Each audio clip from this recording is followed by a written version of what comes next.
Des.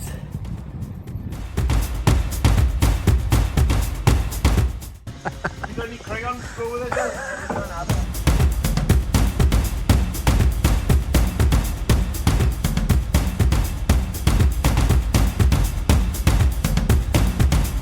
Where'd you peg? If I was any better, I couldn't tell. Now let's take a look at today's weather. We have overcast, but no rain, mercifully. This is Barmouth, welcome to Barmouth. And what we're seeing here is the back of the Sandbanks Hotel. And I think they've got to clean out. Yeah, and it's going to be breezy. It's a balmy 10 degrees. But first, it was time for a hearty breakfast downstairs. And once again, service was superb. No Barry entertaining us though. Disappointing. After breakfast, it was time for a morning dance with Kev. It became a bit of a thing. And because we used copyrighted dance music on this, it wouldn't download from the internet. So, we've had to use copyright free. We had the sponsor link on screen up there because, like a man with a giant dried grape on his t-shirt, we were still raising awareness. I thank you.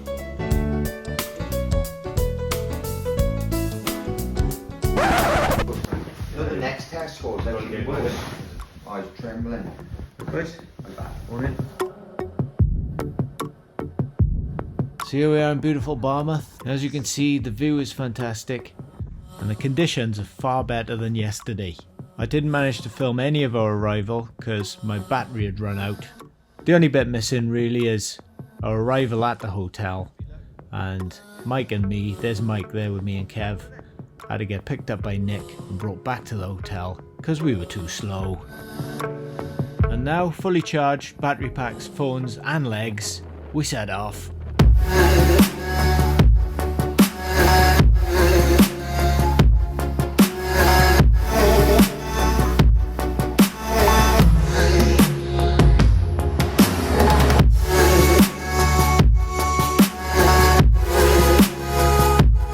So Nick and Nappy left us a little sign, a little boost, a little reminder. Either that or someone got too hot and ditched their hoodie, as we've battled with the first steep hills of mid-Wales. We expected some elevation, and elevation is what we got. And just to prove it, there's Kev pushing his bike.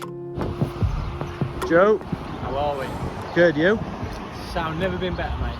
Lovely. That's what we're ready here. Where'd you peg? If I was any better, I couldn't tell. Love it. Car! So we're actually in front this morning. Yesterday I think the weather had our eye out a bit, but I'm making sure I'm staying sort of middle of the pack, middle of the front today. That's the plan. Nick made a good point. I picked my backpack up and Nick said, "Why are you taking that?" And I said, I don't know. I said I could just call you if anything goes wrong. It's got my tools and that in it. And he went, exactly. So I've left it in the van. As a result, guys, no surprises, I'm a little bit lighter. So I find it a little bit easier, but that was pretty tough. I got the heart racing, going up there. 4.5 miles was pretty tough, you know, but I zigzagged like this and found that was a good strategy. And as you can see by here, this is cycle route 21, so I'm looking forward to today. It's already milder in weather. As always, good bunch of boys, great cause. And then Nick arrived with supplies and to warn us we were about to hit another crazy ascent. This particular ascent was probably the most brutal of the whole trip. I'm sure all the boys will remember this one with tears in their eyes, burning calves and twitchy gooches. So, this is Machynlleth, and it doesn't really do it justice how steep this is, but trust me, it is very steep. That's better. Look, this is how steep it is. So up there, we got Cadair Idris behind there, but we just pedal uphill again on a very steep incline, and I didn't really want to stop and take any pics and vids. So here we are, down into Mac now, down this nice steep path, just taking our time. There's Des there on the infamous Black Pearl, aka the Bone Shaker. Hammer in it, enjoying himself. And here's the others coming now. Here's Joe DeBoyce, On the brakes. Alright, so let's go and get it done.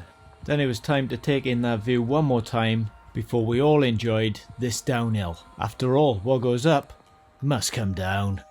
So after some extreme uphills, the steepest uphills I think I'd ever ridden on at this stage, and a really nice downhill through the forest, it was time for a well-earned break.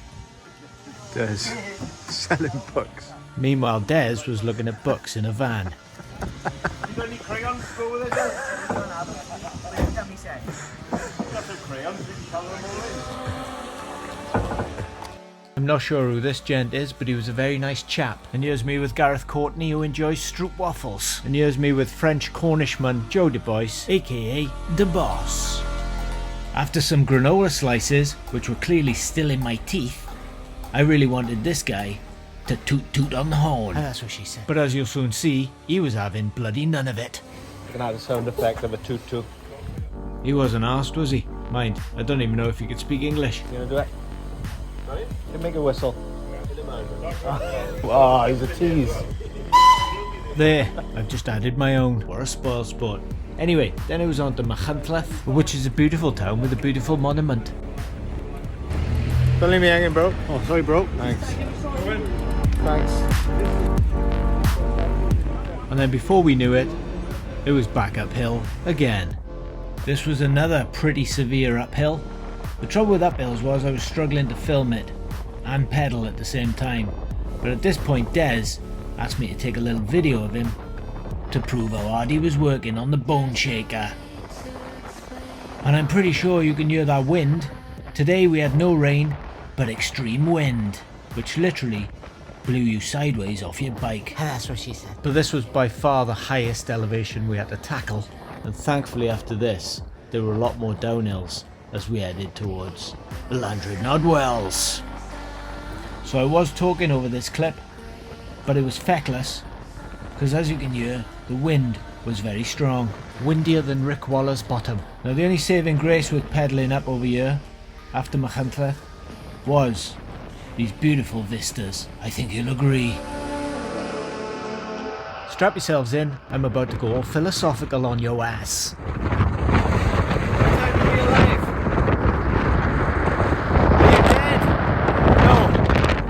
Then keep going. Are you alive? Then stop complaining. Get on with it. Peace. So I've got a holiday cottage in this town, and I rented it to my friend, and when he arrived he said it's beautiful, and I said I know, it really is. Dylife. Alright, all the best. Take care, safe journey home. Ta-da. Good night.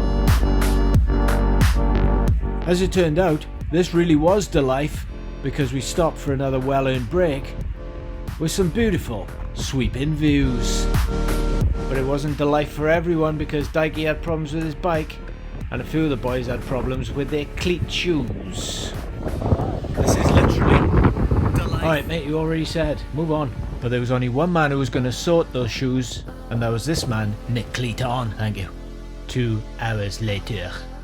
So, I had to pull today's race. You mean leg? Show you where in a minute if any traffic comes past. But basically, cycling on these main roads is not a nice experience. There's a car coming now, watch. That was passing within 3 feet of us. Pussy. So I decided better of it, and I called in air support. 65 miles though, I'm happy with that. Loads of ascent. Anyway, I better go now. So much for staying middle to front of the pack. I was definitely somewhere towards the back. Come to think of it, at this stage these sheep were probably moving faster than me, but they hadn't just cycled 65 miles. And after I was collected by Nick from the side of the road, thank you very much Nick, I was taken about 5 miles down the road to the Metropole hotel, and I think you'd agree, it's a fantastic looking hotel. I mean, the Sandbanks in Barmouth was pretty nice, but this was exemplary. So I think this day's cycling was tough for everyone. They said it was going to be tough with lots of elevation, and it definitely was. So by this stage, everyone was ready for a bit of food and settling down for the night. And tomorrow we got to get home to our families at Abertillery Park, and Mark and the rest of the team, which was definitely the best feeling at this stage. And then look at this food. It really was incredible food, and they even gave us some Easter eggs to take home for the kids. But we had them first. I'm only joking. Classic hotel reception. probably best of all, the windows were airtight and didn't rattle. Very classic. And I know you've got the scent of this hotel just by looking at it. It's like somewhere your nana would have stayed, and she would have bloody loved it as well. Is this thing on? Okay. So thanks for watching, guys. Part 3 coming next. Please don't forget to like, share, subscribe, and give me a big thumbs up if you enjoyed. Leave a comment. To use the words of Beard Meets Food. I'll catch you in the next one. How was that? Any good? Yeah? There's nobody there.